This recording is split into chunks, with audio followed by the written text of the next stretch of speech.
Okay, so I'd like to introduce our guest speaker tonight, Amanda Lee McCarty. Amanda is the host of two excellent podcasts, The Clothes Horse, where they do deep dives in topics relating to sustainability, consumption, and fashion, as well as The Department, a podcast about trends and how they shape our lives. I encourage you all to listen to these shows on your preferred podcast platform, as they are both excellent. Amanda is a commanding voice in the sustainable fashion space due to their ability to synthesize their lived experience and knowledge from years inside the fast fashion industry and do extensive research to create inspiring and educational but never dry content for listeners. So now I'll hand it over to Amanda. Thanks, everyone. Give me 1 second to share my screen and we're going to get going. I'm really excited. I mean, it's an intimate group tonight, but that means you all get to ask any question you want and get an answer for sure. Oh, wait, hold on 1 second here.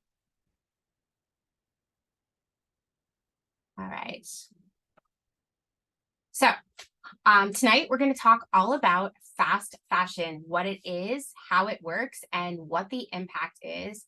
Please feel free to ask questions in the comments or I guess this is the chat. I'm so used to being on Instagram.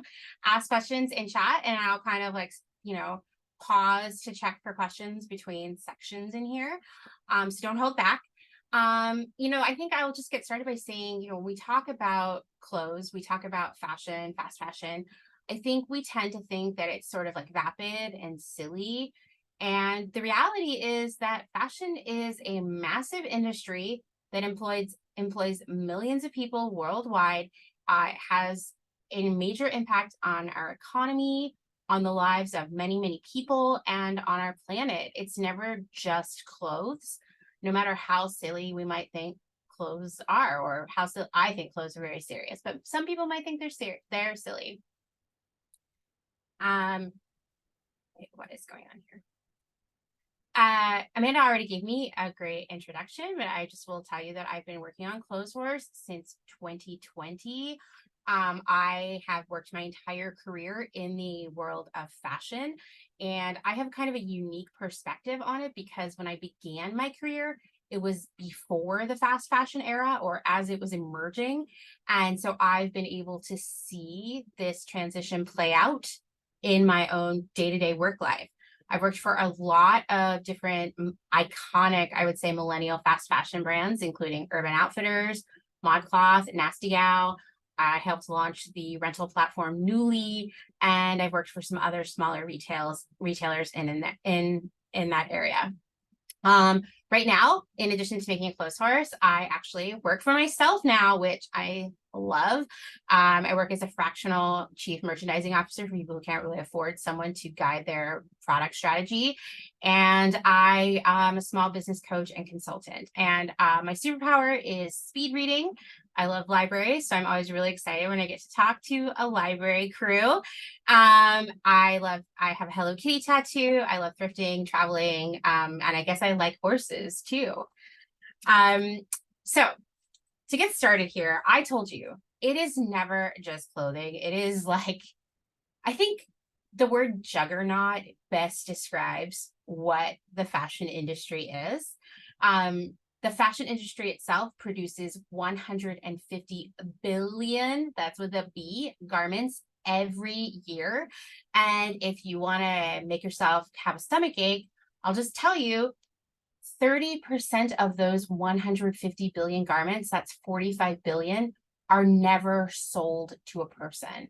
They're either destroyed, burned, sometimes donated. This is an industry that is just overproducing all the time. Interestingly enough, and this is in the span of my career, over the past 15 years, clothing production has doubled, meaning twice as many clothes are made now as there were 15 years ago. And you're like, oh, well, maybe there's some more people, or I don't know. Well, here's the other sad thing, and directly correlates to it, is that we wear those clothes almost half as long as we did before 15 years ago. And on average, Americans buy about 70 new articles of clothing every year. Now, I saw a jaw drop there, and I'll tell you, I meet people all the time who are like, I haven't bought new clothes in 4 years, or I'm wearing the same clothes since high school, or like, how do you manage to buy 70 new articles of clothing each year? Remember, that's an average. So if you bought 0 clothes last year, someone else bought 140, right? If you have 2 friends who also bought 0, suddenly someone out there bought 280. And I know that sounds wild, especially if I think about the time period before you could easily shop online. To buy that many clothes, shopping would basically have to be your like primary activity, right? Like barely any time for sleeping and eating. You would just be driving from store to store, shopping and shopping, right? It would be really hard to even find 70 things in a year that you really wanted to buy. Shopping online has totally changed that, right? It's so easy. I could go order 70 articles of clothing for you right now in about 15 minutes if I really focused. The other thing is that 60% of all the clothing that is made and sold every year ends up in the landfill or the incinerator within the same year it was made. Like people are moving through these clothes so fast. Yes, some of it gets donated, but 85% of our unwanted clothing goes in the trash.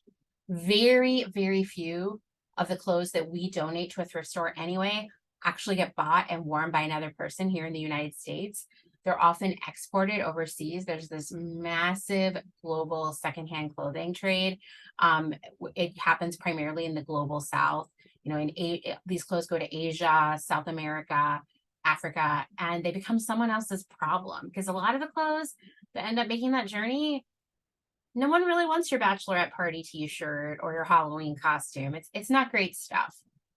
So it's a pretty depressing story, right? And you have to wonder, how do we get to a point where we're wearing our clothes for half as long and the industry is making twice as much? Like, how did we get there? We can thank fast fashion for this huge shift in our relationship with clothing. We want more of it and we wear it for a lot shorter time period. Okay, so what is fast fashion? That's where we're going to get started. That's what we're talking about tonight, right? I think a lot of us have an image in our head of what fast fashion is. It's probably for young people. It's probably really trendy. It's probably really inexpensive. It's not quite that cut and dried. And don't worry, we're going to spend tonight talking about why that is. So we'll start with what fast fashion is not. It's not a specific price. I think everybody thinks, oh, if it's cheap, it must be fast fashion. Well, that's probably true, but lots of expensive stuff is fast fashion too. Get ready. A certain aesthetic. It's not a certain aesthetic. It's not strictly trendy or streetwear or going out clothes or anything like that. It's everything. And it's not a particular customer base or socioeconomic background. I think that we tend to think that fast fashion is for young people. It's for people who are lower income. And maybe in the beginning, it kind of started that way, but well, you'll learn. It's spread all over the place now. You can't identify fast fashion by the location of the stores. It can be a mall, it can be a boutique, it can be online, it can be a big box store like Target. You can't identify it by how the store looks. Sometimes you can, but not always. Or even the influencers and celebrities promoting it. It is much more complicated than it might seem. What fast fashion is a business model. It is actually a way of making and selling clothes that relies on selling as much stuff as possible, as often as possible. Now, I don't know if any of you here are on TikTok, but I have been in the midst of an experiment of using TikTok, and it is a totally different world for me because I think like probably a teenage boy hasn't been mean to me since like the late 90s, early aughts. And now I get to have teenage boys be mean to me every day. It's really interesting as a grown adult to deal with that. And when I post stuff like this, they'll come to me and say, oh, I guess you don't know what business is. And I'm like, yeah, no, actually I do. I've been a business person for like a couple decades now. I'm probably your mom's age, spoiler alert, teenage boys. But I know how business works. And this is like going above and beyond that. The financial model of fast fashion, it doesn't survive. It doesn't make sense if there's not a lot of stuff being sold as often as possible. Like we're talking getting customers to go onto your website or come into your store at least once a week and buying something, if not more often, right? That's not like healthy business other than like maybe the grocery store. That's a place I go every week. But for clothing, does it make sense that we would need to go buy new clothes every week? Probably not, right? Fast fashion is also a way of doing business that encourages the overconsumption of its customers, meaning like bombarding them with reasons to buy stuff. I literally worked on a collection of dresses that you would just wear to brunch. Is that something that we need? Probably not, but people bought into it. We sold a lot of brunch dresses. We made more brunch dresses because we created another reason to shop. And it is an industry that will always prioritize profits over people. And that is, it's the people making our clothes. It's the people working in the warehouses. It's the people working in the retail offices. It's the people delivering the stuff. It's the people who are designing and buying and planning. It's every worker that is in any way involved with the business of making and selling clothing. So basically, the entire fashion industry was fast fashionified.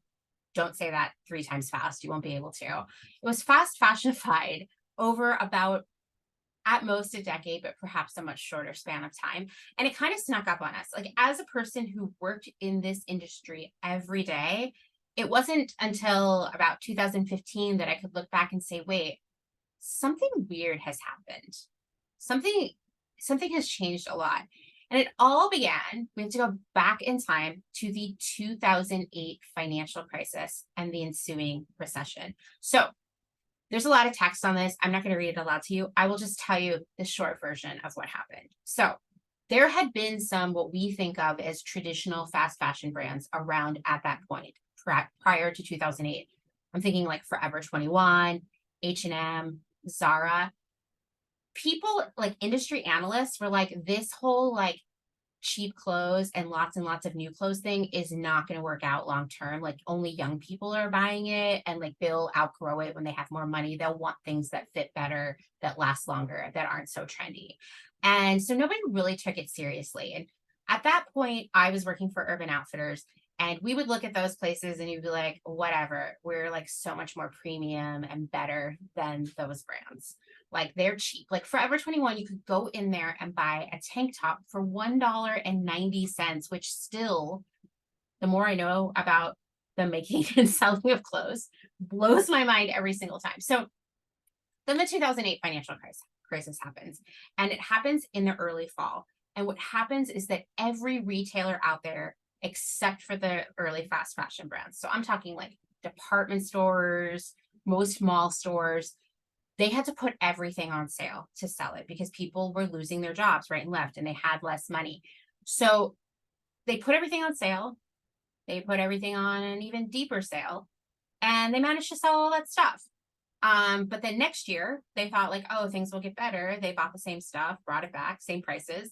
And no one bought it because people were like, wait, 1, I have less money. 2, I could buy this stuff on sale. And it began this cycle of everything having to go on sale really fast or be a lower price. And retailers were really, really struggling with that because it wasn't how their business worked. And there wasn't a way to make what I call the math. If you sold everything on sale, you would eventually start just bleeding money. How would you pay your staff or your rent or anything like that? So at the same time, places like Forever 21 and H&M and Zara, who already had low prices baked into their model, they were blowing up. They were opening more and more stores. This is where we have like Forever 21 taking up entire department stores as their stores and taking over all their neighbors in the mall and expanding to 2 floors. And there's clearly this appetite here for low prices. So the other retailers who were like, we're not Forever 21, we are more premium than that. What they did is they decided, we can't put the prices on our price tags that Forever 21 does, because once we start selling tank tops for $1.90, we're never going back and we'll lose our, I don't know, like our premium sort of like vibe that people think we have. So what they did instead is they kept the same prices on the price tags, but they engineered the product to sell at 50% off or 75% off. So if you went into a store and the price tag on the dress said $98, the company planned that very few dresses would actually sell for $98. Most of them would sell for $48. And so they created a dress that was profitable when it sold at $48, even though the price tag said it was $98, which means we get a lot lower quality, right? We're getting, it's not a deal, right? And we're going to talk about that more, but this is what everybody did. Everybody said, okay, this is how we're going to sell now. And so they were sort of racing against one another to offer the best deals, the biggest sales. And then they kind of all got down there, right? They were all like, oh, we're all selling stuff for the same price. Now, how do we compete with one another? Oh, I know. We'll have every single trend before everyone else. So now everybody's competing to be faster and faster. And so any trend that could be bought into, no matter how vague, became something that they would buy. And then they hit a wall where it was like, okay, well, now we are this was really happening, kind of all buying and selling the same stuff. Like there was a good 5-year period there where it was really hard to buy a shirt that wasn't off the shoulder. No matter where you went at the mall or looked online, all the shirts were off the shoulder. It was a terrible time for me personally. I like to use my arms, but that's how everybody was like kind of starting to sell the same stuff. And they'd all been, selling at the lowest prices. What do they do now? This is where they come up with the next idea, which is like, we're going to convince our customers that there are many different reasons to shop that they've never thought of. Think like, I need a new dress for every wedding I go to, or I need a new birthday outfit, or I'm going to have a whole month of birthdays, like a birthday month, and I'm going to wear a new outfit every day. I need a new outfit for every date. I need clothes to wear for Thanksgiving dinner and after Thanksgiving dinner, right? I need vacation clothes, workout clothes, office work party clothes, on and on and on. And so I would work on these campaigns all the time where we would just be like, okay, what are some ideas for things we could sell people? And that was like, we'd sit there and be like, okay, well, what about like things you could wear to see a movie? Okay, that's a story. We'll send out a marketing email about that. It seems pretty like you could wear just about any clothes to go see a movie, but we're going to convince customers otherwise. This summer with Barbie being like the thing, I don't know if you saw about a gazillion emails of pink clothes, but that was like a gold mine for retailers, right? I'm looking at the chat here. Katie says the big cold shoulder moment. Yep. And a loungewear. That was, oh my gosh. Loungewear. So many loungewear collections, right? Brides now wear different dresses over one night. I know that blows my mind. I recently was like looking at some photos of a big influencer wedding, which that's like usually not very interesting to me. And she had 5 different outfits in a 24-hour period. Like, that sounds exhausting. And it's not just the outfit. She probably had to wear a different bra with each one. Maybe other different like undergarments, shoes, stockings, jewelry. It all adds up, right? And this is what fast fashion got into the business of. We take these things for granted now, right? Like you're not going to just wear 5 wedding dresses. What's your problem? Do you not even care about getting married? Okay, so it's called fast fashion. How fast is it really? So before fast fashion, this is the early part of my career.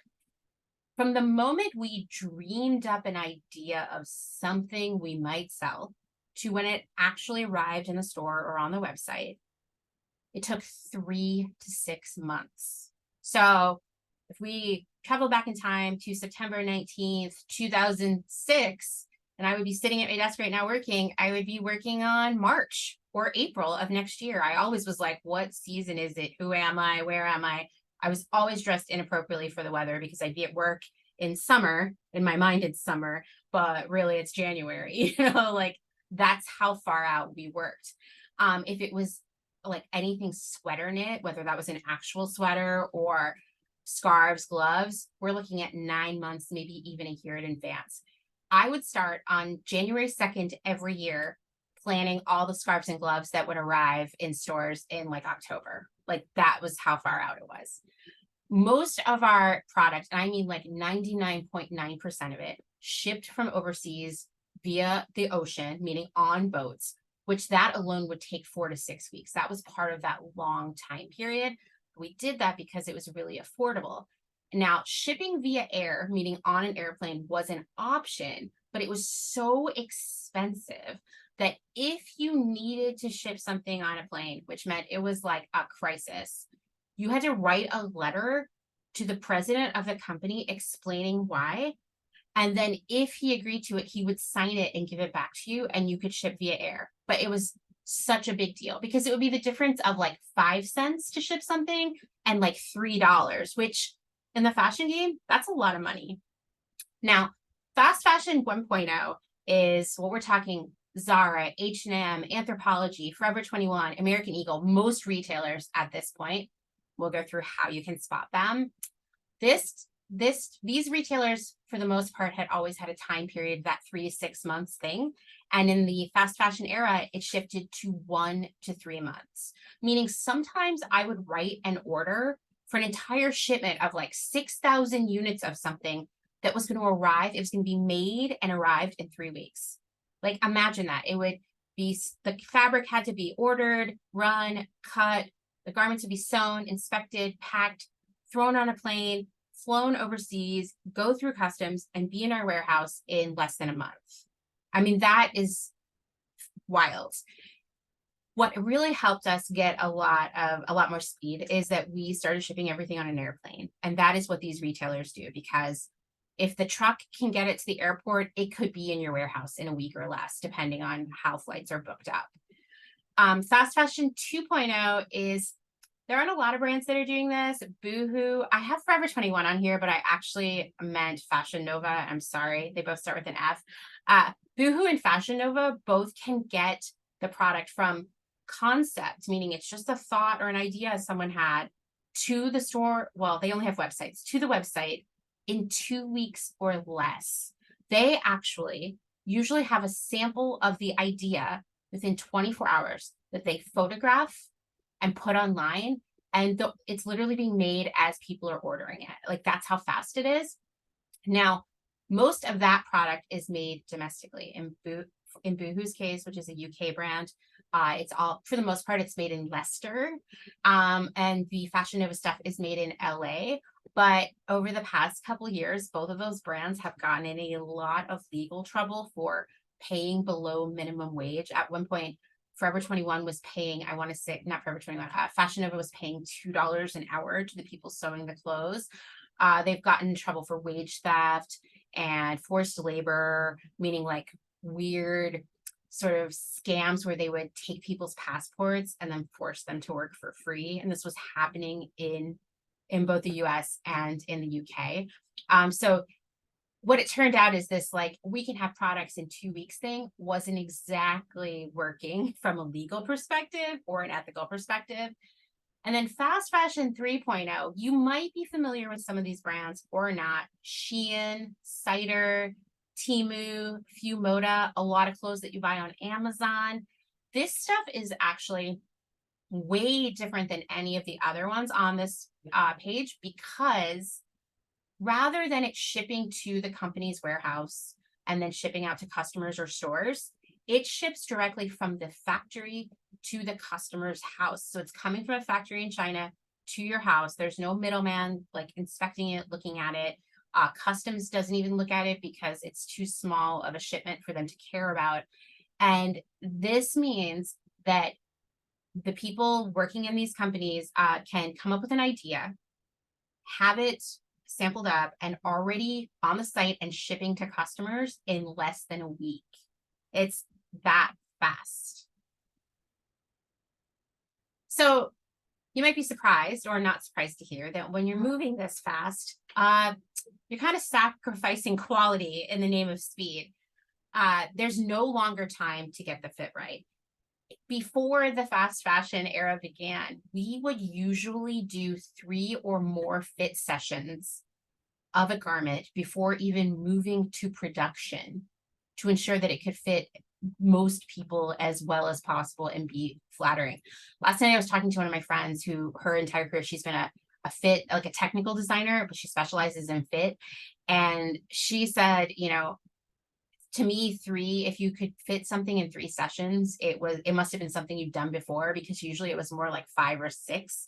And so that would mean we'd get a sample, we'd go into a room with a fit model, the tech would be there measuring, cutting, making adaptations, sending notes, and then the next sample would come. They would do it all again and again until it was right. And it just takes that long. But think, like, if you're sending the notes and then they have to mock up another sample and they have to ship it to you, that slows it down. A lot of clothes that I have worked on in the past, let's say 8 years of my career, we maybe did 2 fits. In most cases, 1, if at all. Frequently, we would just be like, well, hopefully it'll fit. Like, that was as good as it could be. Or my assistant would try it on and we'd be like, I guess it's okay. It covered your body. And this also means this fast time frame is that we have less time to get the quality and execution just right. So you might not be surprised to hear that sometimes you have an idea that in your mind or even on paper, it seems brilliant, but when it actually is sewn up out of clothing and out of fabric and everything else, it doesn't really work.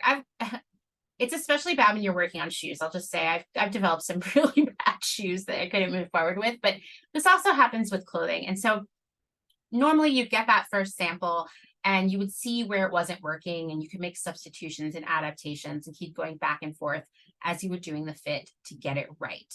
But you don't have that time anymore. You don't have time to get it right. And there are times that I would write orders without seeing a sample at all and say, well, this order is pending approval of the order. So when the shipment finally arrived, if it was really bad, I might be able to send it back, but we kind of got what we got, right? And most times it was pretty disappointing. I think a lot about this pair of pants that I bought from Zara about 6 years ago, and they were really cute. And I took them out of the package and my foot wouldn't go through the leg hole. And my husband was like, I think you accidentally ordered children's pants. And I was like, no, I didn't. Like, I think that these are just really poorly sewn. And I went on the website and looked, and I was like, no, they're definitely women's. And thinking about a pair of pants existing that no one can put their foot through, that's the kind of stuff that happens when you're rushing like this. Zara, since the very beginning, has been like shocking and difficult to compete with, because they've always been able to get their product from a concept to like on the website in 6 weeks or less, which means they're doing even less checking, right? Like they always were. Now they seem slow in comparison to these people who can do it in 2 weeks, but I can assure you 6 weeks isn't enough time either.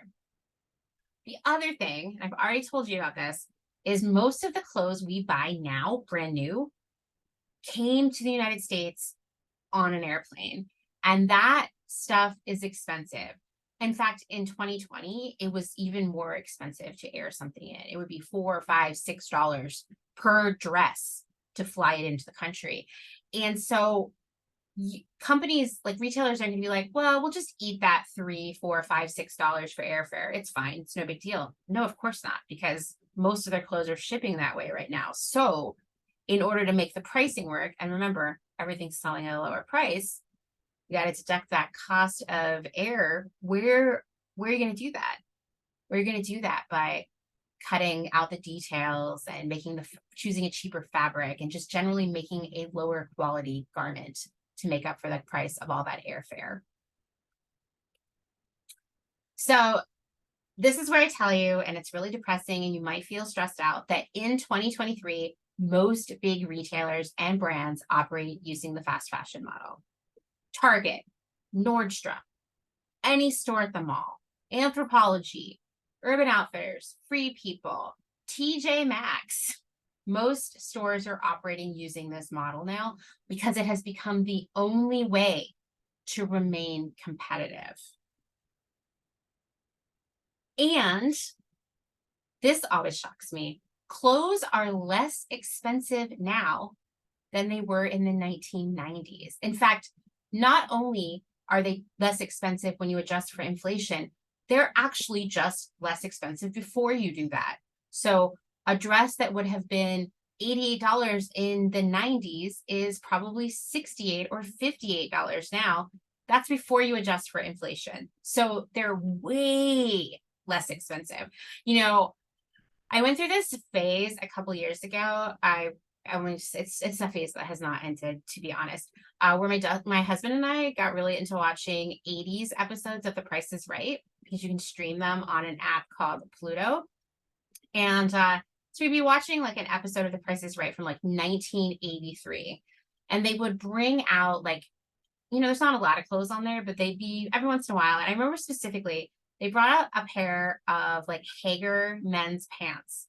And I was like, wow, like I wonder how cheap they would have been in the 80s, because I went onto Amazon and they were $29 right now. And wouldn't you know, in 1983, many years ago, they were $30. And realistically now they should probably be about 90, yet they're $1 less than they were in the 80s. So clothes really are less expensive now, and that is because of this like fast fashion model, how everything has to be so much less expensive than it used to be in order to sell clothes to people.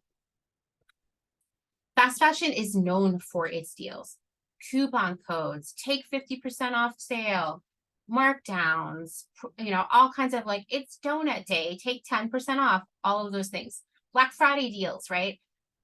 The spoiler is that they're not really great deals. Even though the stuff is selling on sale, it was always planned to sell on sale and still be highly profitable. So if you bought a dress in 2007 that was $88, and you bought a dress today that was $88, the $88 dress for today probably cost half as much to make as the one in 2006, 2007, 2008, because it was never intended to sell at $88. But back then it was, which meant you could spend a lot more to make it. You could use nicer fabric and nice zippers and put in a lining and some pockets.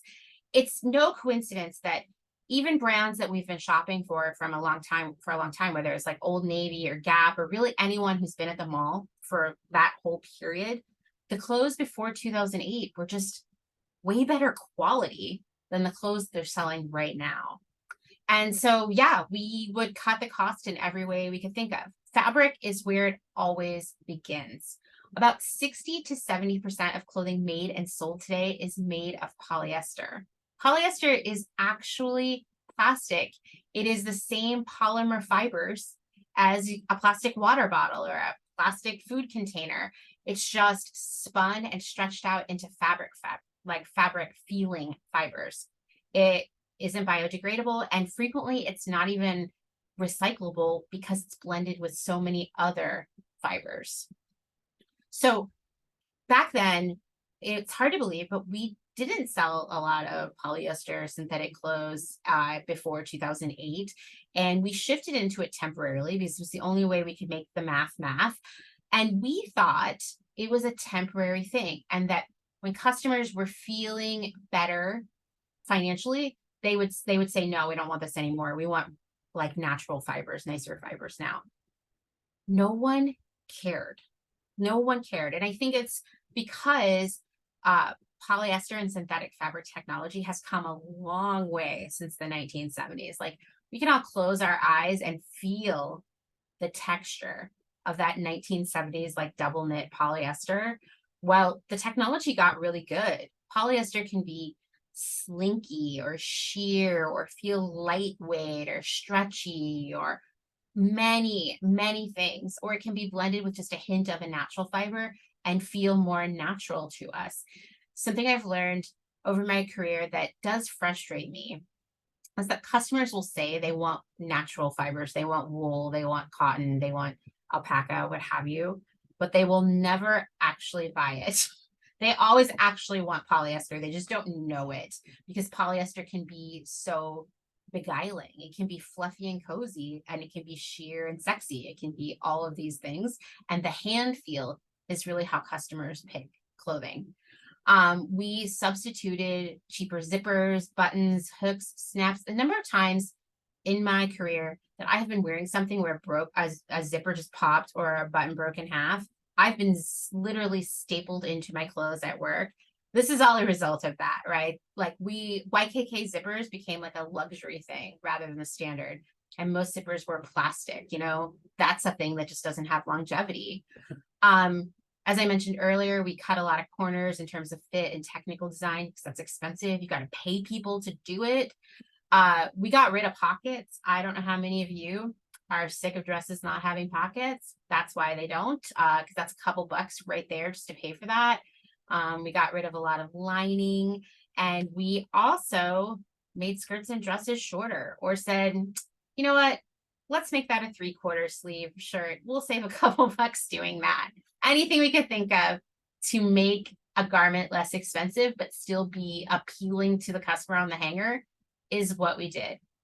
We also squeezed factories and therefore garment workers for lower and lower pricing. And we moved our production into countries that were even less expensive, had a lower minimum wage and less protection around worker safety. And, like I said, we had to air all that stuff in, bring it in on an airplane. So we had to cut costs even more to make that happen. And often we would sit in a meeting, we would see the first sketch of what we wanted, maybe even the first sample. And what we ended up receiving and actually selling to our customers was wildly different, because we just kept cutting and cutting and cutting this and that detail. Let's just put the sequins on the front. Let's make it a mini dress. Let's make it sleeveless. Let's take out the zipper and just have people stretch it over their heads. And so what we ended up having was a lot of poorly fitting, low quality, and very short-lived clothing. When you see this, when you think about it, it's like a perfect storm of, we're selling you clothes that aren't going to last very long times. They'll last very long time. So you're going to have to buy more, right? Remember, that's what fast fashion wants, to sell you as much stuff as often as possible, right? Oh, and we'll also give you lots of reasons to shop. So it's just this constant selling of clothes. So I told you, I said most brands at this point are fast fashion. And I always think this checklist is a really great way to identify that. Does the brand launch new items every week or every day? When I worked at ModCloth, we launched clothing every day, new stuff every day at noon. And you know what? People came to the site every day and bought stuff, sometimes multiple times in a week. Why are these brands launching new product every week, every day? To get you to come back and buy more stuff. It's another little lever they can pull in your brain that will get you to buy more stuff than you actually need. Does the store or website have hundreds or thousands of items for sale? That is another red flag, because if we're going to get you to shop as often as possible, we're going to just give you so many choices that you can always fill your cart, right? And then we'll ensure that we hit every person out there who's shopping for clothing. We'll have something for everyone. Do things seem to go on sale pretty fast? I always tell people that if you should be ashamed if you buy stuff full price at Macy's, because there's always a coupon, right? But that's really like almost any retailer at this point. In the beginning of my career, our intention, our strategy was everything we bought, we wanted it to live in the store or on the website for 10 weeks. So that's 2.5 months, right? And then at the end of 10 weeks, if there was anything left, it would go on sale. And usually in a couple more weeks, it would be gone. There might be some stragglers here and there, but in general, that's how it worked. So by doing that every 3 months, you kind of had a new store. Sure, there would be stuff in there that you would reorder that would stick around, but in general, the store would turn over every 3 months. So that meant 4 times a year, you would see a complete turnover. Well, now most stores and brands, they go for a 12 times a year turnover, which means new stuff comes in and is gone by the end of a month, right? So you need a lot of new stuff coming in and out to do that, but you also need it to go away really fast, which means you have to mark it down pretty early on, as early as a couple weeks into its time in the store or on the site, or as long as maybe you would let something hang around for 6 weeks without marking it down. So again, in the beginning of my career, we would wait 10 weeks before talking about that. Does the brand have a dazzling array of what I call deals, deals, deals? Meaning, use this promo code and get this, and oh, these are buy one, get one half off, or these are 3 for 28. And then there's also this sale, and oh, this weekend we're having a sale, and on and on and on. That's another sign of fast fashion because they're trying to turn that stuff in and out of the store really, really fast, right? And they already know that they have to sell stuff on sale. So there's always going to be a bunch of sales going on. Does the brand copy or steal designs from designers and artists? This is always a red flag of fast fashion because if you're going to create hundreds or thousands of new items every week, well, you'd have to have an army of designers to do that. And none of them are going to spend that kind of money. So what they have to do is copy artists, copy designers, copy one another. We would sometimes go to London. You know, we'd go to meet vendors and brands there, but we would also go competitive shopping. So we would go to all of the British fast fashion chains, like Topshop, for example. We would literally buy things at Topshop, bring them home, and send them out to be copied. So there's a lot of copying of one another. And that's how you end up also where everyone is selling an off the shoulder top, right? Because everybody's copying one another. So I always say, if you can check more than one box on this list, that brand is definitely fast fashion. Okay, I'm gonna look at the chat here. Katie says, I noticed that Reformation always has smocking on its designs, and I know it is a shortcut to getting the designs to fit. That is totally true. I'm working on a reel actually about Reformation that will be coming out tomorrow.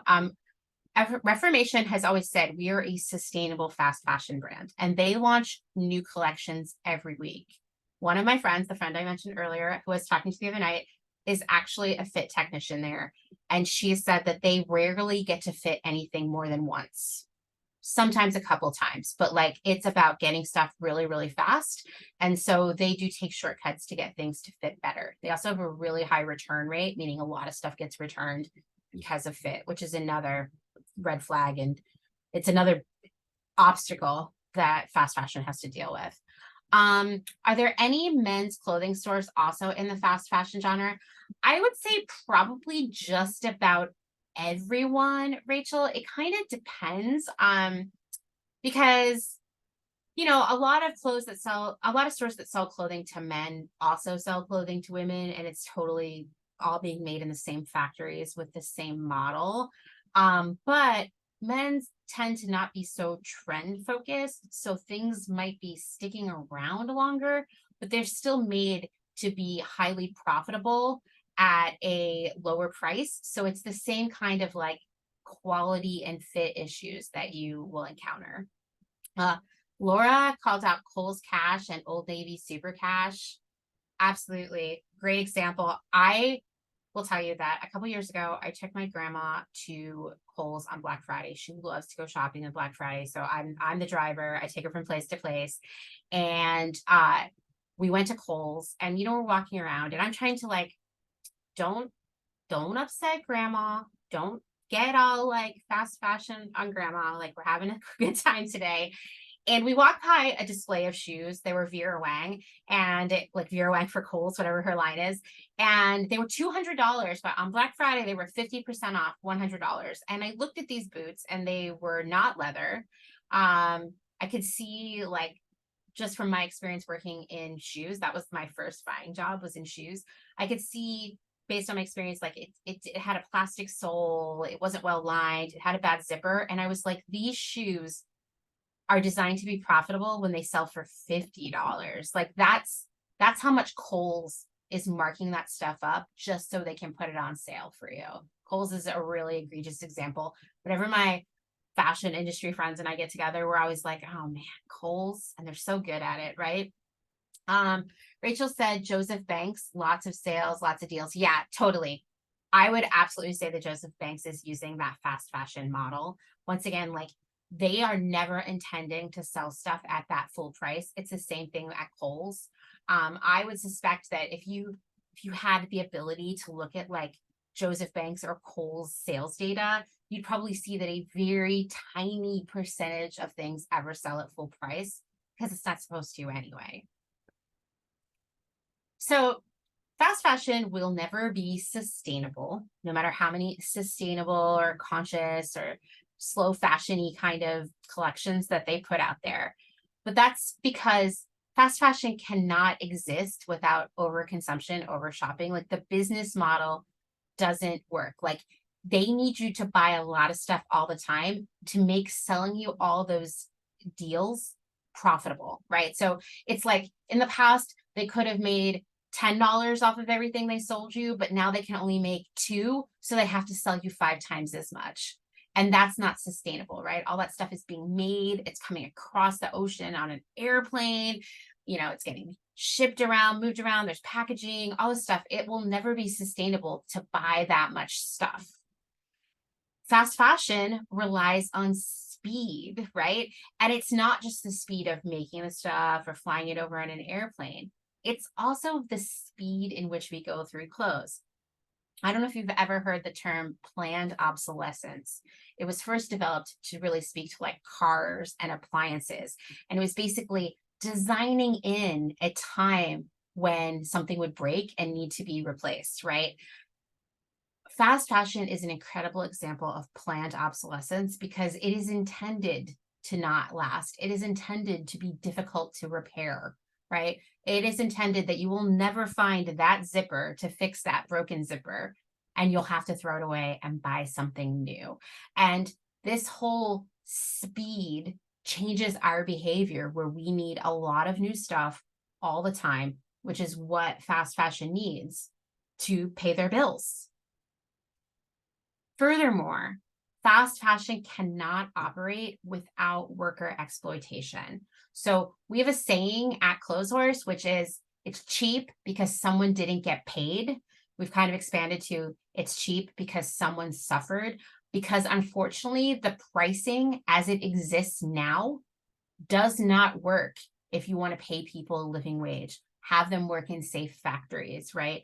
Be able to take breaks and have bathrooms that work, and be socially distanced when there's a pandemic, and all of these things. On top of that, this fast turnaround to say, hey, here's a product idea, I need it in the warehouse in 2 weeks, means that people are sewing around the clock for less money, and they're endangering themselves by working those long hours. Often they don't receive overtime. So there's just a lot of like misery involved in this. And furthermore, in places like China and India, there's a lot of forced labor. In India, it's often these like marriage schemes where young women are recruited from rural areas and brought to work in a factory, and said, like, they're told, like, listen, you work here for 3 years, and at the end we give you a dowry so someone will marry you. Well, 3 years later, after they've not been allowed to leave the factory grounds or see their families, and they have to work around the clock, it's time for them to leave. And they find that the check that they get is much smaller because they've been fined for every little thing, being sick, eating too much food, sewing too slowly, etc. In China, it's a lot more complicated because the government allows a lot of forced labor. One big issue are the Uyghur Muslims, which there's a genocide going on right now in China. They live in Xinjiang, and the government has gathered them up, and most of them live in what we would call concentration camps, and they are forced to cultivate cotton or they're shipped off across the country away from their families to work in factories for free, right? And that is just like rife across the country. It's in the cotton, it's a lot of the synthetic fabric factories, it is other factories making all kinds of other things at this point. And on top of the Uyghur Muslims being like part of this like forced labor, it's also like, if the government thinks that you speak out too much against them, you can be sent to one of these labor camps. If you are just a weirdo, you could be sent there. And so, there are a lot of people being used for this forced labor. Now, over the past couple of years, the United States has passed a lot of policies to prevent that product from getting into the country. And it's been pretty successful, although they're still continuing to investigate, because there are companies like Nike and Adidas that have not been able to prove that there's forced labor involved in the production of their products. And in fact, there has been evidence, like very clear evidence, that some of the factories they work with are using forced labor of Uyghur Muslims. So that's something that the government is still investigating and trying to prevent. But then remember I talked about fast fashion 3.0, like Shein and Temu and Cider and Fumoda. These are these brands that ship directly from the factory. They are not held to that same standard of no product with forced labor being allowed in the country because no one checks it when it comes in. It's considered, it comes in just like one little package at a time rather than a big shipment. And customs just lets that stuff pass through. They don't have the bandwidth to do that. So investigation studies have indicated that there is a lot of forced labor involved in the production of those products that people are buying. So it's like Shein and Temu and some brands that are sold on Amazon. I'll just also say that when you're working as a buyer and you are pushing for these lower prices, you know that they are not achievable, that people cannot be paid a living wage, that other shady things are going to happen along the way. But that is what the business demands. And it's just how it goes. Okay, we have a couple minutes left. You're probably like, well, now I'm a nudist, or I'm just going to wear the clothes that are on my body right now for the rest of my life.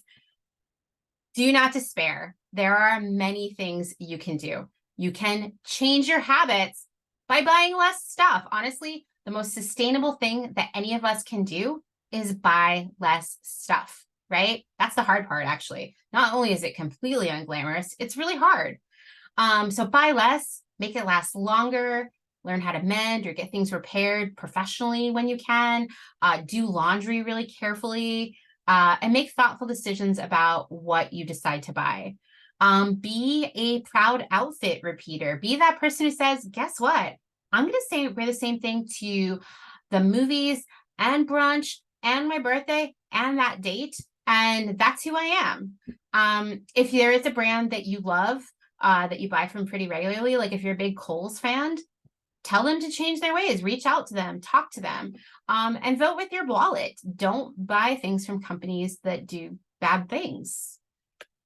You can also adopt what I call a secondhand first approach, which is trying to buy things secondhand first. If you can't find it secondhand, then you can buy it new and make it last as long as possible. There's so many places you can buy secondhand. Now we live in like a golden era. Like you used to have to go to like a thrift store or a yard sale or a consignment shop. And now you can buy on Poshmark, which is great if it's like a brand and you know like exactly what you want. Often you can find it in there. If you like luxury, you can go on the RealReal. ThredUp is great for kids stuff, casual wear, work clothes. Depop is a little bit more trendy. I've actually had a lot of success on Mercari, and eBay is my favorite place to shop secondhand. There's also Etsy, Vinted. You could also rent special occasion things. And when you're done with your clothes, rather than throwing them in the trash or tossing them in a donation bin, you could donate them to a local shelter or another local charity. You could pass it on to a neighbor in your local Buy Nothing group, or you could have a clothing swap with your friends. And also, whenever possible, shop small and local. Let's see what we have going on here in the chat. What about the new Shein collabs? I think with Forever 21. Honestly, Shein has been kicking the butts of all these fast fashion brands, especially Forever 21. And the fact that they're buying directly from Shein, it's not like they're really buying it from Shein. They're just buying it from the factories that make stuff for Shein. So I don't feel good about it. I feel concerned. The upside is if all of that ships into the country, like as a big shipment that will go to the Forever 21 warehouse, it will be searched and, checked by customs. And if they see anything that is a red flag for forced labor, they will probably reject it and send it back and fine everyone involved. So it can be better, I guess is what I'm saying. But I still am, I'm dubious about it. Laura said, I feel like tailors and cobblers have been very hard to find. Has fast fashion contributed to this, or is it just a lost art? I think it's a little column A and a little of column B. I do feel like when I lived in Portland, there were like 2 repair places in the whole city for clothing, and then there was like 1 cobbler. But I do think we're seeing a new generation of people starting to get into it, and I see more and more people who offer repair services via the mail and who are opening their own spaces in towns around us everywhere. So I always think it's worth asking around, because more of that stuff is popping up, especially cobblers, which I'm really happy about because shoes are like the one thing that I find impossible to repair on my own. Okay, and the last thing I'll just say is share your knowledge with others. Everything you learned tonight and that you continue to learn, tell other people, because they probably don't know this stuff. And when we talk about it, that person will talk about it with someone else, and they talk about it with another person, and it just spreads and spreads. And that's how we have major societal change. And if you have other questions, you can always find me. Here are all the places. Right now I'm actually, this is really great timing, and in the midst of a series on my podcast specifically about the rise and the evolution of fast fashion through the lens of my career. Part 2 just came out this week, so you should go check those out. There'll be even more detail about how all of this works. Katie asked, is clothing rental going to change this? I don't think so. It has, you know what? It turns out it's really hard to make clothing rental profitable. My last job before the pandemic was actually launching the rental platform Nuuly. And it's hard. It's hard to make that a profitable business. Rent the Runway has never turned a profit, and they've been around for like, what, 8-10 years. And you know, studies have shown that actually the carbon footprint of people renting all the clothes they wear is actually worse than buying new clothes. But I do think rental is a great option if you're going on a trip to somewhere with a different climate than where you live, rent the clothes for that rather than buying something. Or if you need something for a wedding or a job interview or some other special occasion, rental is a great option. I just don't think you need to rent all the clothes that you ever wear, because that just gets us back into this cycle of like, I need something new all the time, and that's not good. Whew. All right. Does anybody have any other questions or anything before we finish?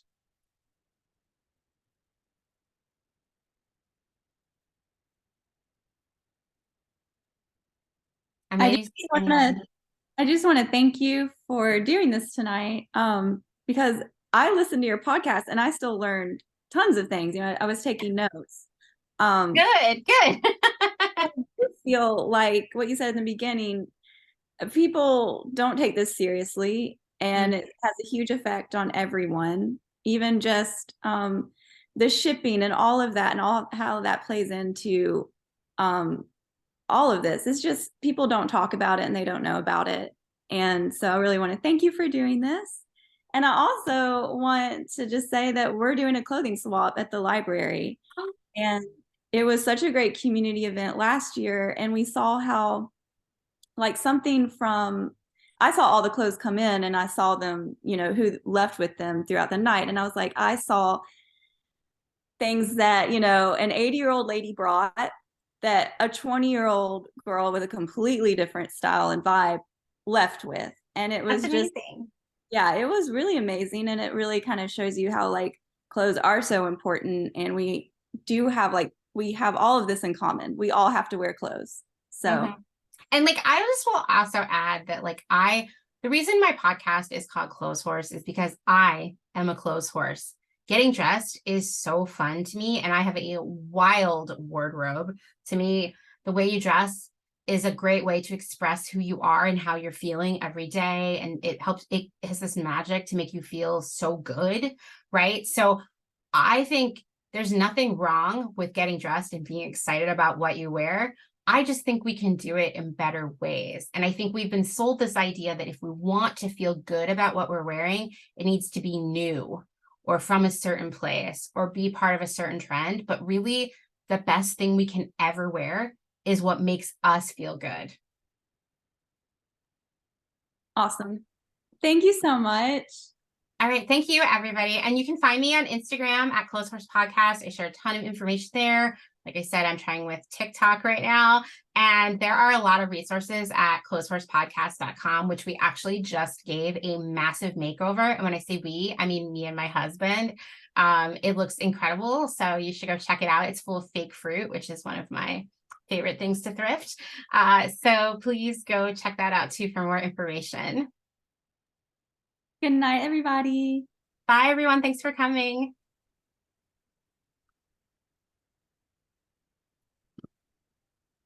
Thanks, Amanda. Thank you. It was so fun. Anytime.